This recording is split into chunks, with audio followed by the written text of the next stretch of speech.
Hey guys, what's up and welcome back to another movie talk with Two Scoops.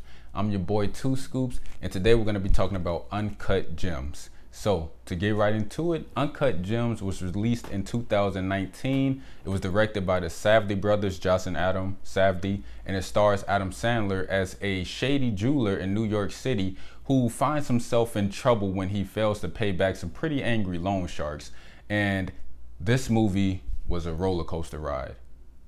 If that particular roller coaster ride went all the way up to the top and you're peering over the edge and it's the biggest drop that you've ever seen and you're just waiting for it to fall, and with every second that passes you're getting more and more anxious, and it just creeps just a couple inches every so often to give the illusion that it's about to go down, but then it stops.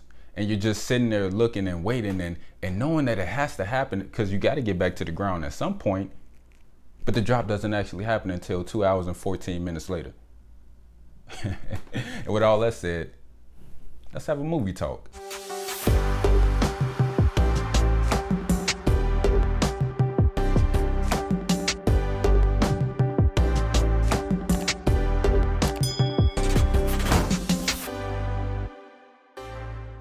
All right, so in this fast-paced movie, Adam Sandler takes on one of the most serious roles that I've ever seen him in. And this dude shows out. And although I've never seen him in something so serious, and having some type of knowledge about what this movie was gonna be before I got into it, he still managed to surprise me. This movie still managed to blow me away. I had seen enough videos and trailers about it to get a good gist of it. But watching it, I still had no idea that it was gonna be this good. So he plays pretty much a terrible person in this movie, if I'm being honest. Yet I still found myself rooting for him and caring about his well-being. So throughout the movie, when he's getting himself into these tough situations that by all means could have been avoided if he just made a better decision, and he could have avoided so many problems in this movie. And so knowing that he's such a scumbag of a character and still caring about him was so conflicting. But at the end of the day, that just goes to show how well the movie was written, how well the script was, how well it was directed. Because this movie manages to keep you on edge for the entire movie. You never get a break. Every scene, every shot, every sequence of events, you feel like it's plowing ahead at 100 miles per hour, and you just want a break. You just want everything to be okay just for a second. You know something's gonna have to go down. You know, based on what this dude is getting himself into, that something has to happen.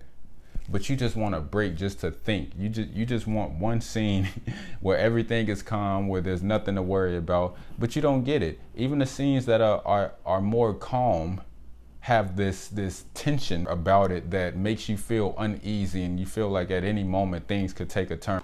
Like this movie is so stressful that literally about 30 minutes into it, I was checking to see how much time was left because I just needed issues to be resolved. I needed to be able to breathe, to relax. So to give you a summary of the movie, Adam Sandler has a bit of a gambling problem in more ways than one. He gambles with his money, he gambles with other people's money, he gambles with his life, he gambles with his family's life, and there are some consequences. Somehow the movie ends exactly how you would expect it to, but it still manages to surprise you with the direction that it takes to get to that end. As he continues to get more and more chances in this movie, he also continues to dig himself deeper and deeper into problems, because every time he gets another chance, he makes another bad decision, and he has a way out, and he just says, you know, screw that, I'm gonna do this. And it just makes the hole that much deeper every time he makes a decision. I kid you not, every decision this dude makes is a bad decision. And even when he makes the right decision and wins, he loses. So he really pushes his luck in this movie with every situation, with every scenario. And you honestly feel exhausted because you just want this dude to just say, hey, look, enough is enough. I probably won't get a better chance than this. I probably won't get a better out than this. Let me just, you know, relax. But he doesn't. He keeps on pushing and pushing and pushing But overall, I really enjoyed this movie. Like I said, it was way more than I thought it was gonna be. Adam Sandler was amazing in this movie.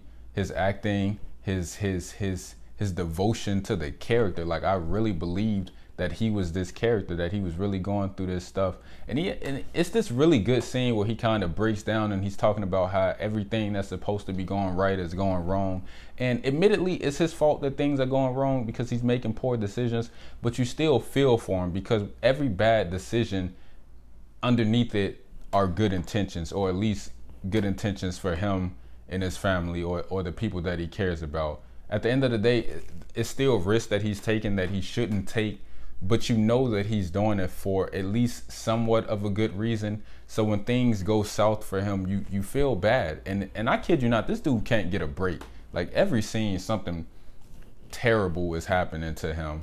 And it's like one of the hardest movies I've ever had to watch, because I've never wanted so bad for somebody to get one break. And for 2 hours and 14 minutes of waiting for somebody to get some type of break, whew, it's a good movie, but you're in for a ride. But I recommend it. So with all of that said, I want to thank you for watching this video. You know, if you like it, hit that like button, hit that bell to get notified when the next video comes out. Share the video so your friends and family can know about Two Scoops and what he got going on here. Subscribe, you know, show your boy some support, because it's only getting better. It's only going up from here. This channel is about to blow up, and you want to be a part of that. See you next time.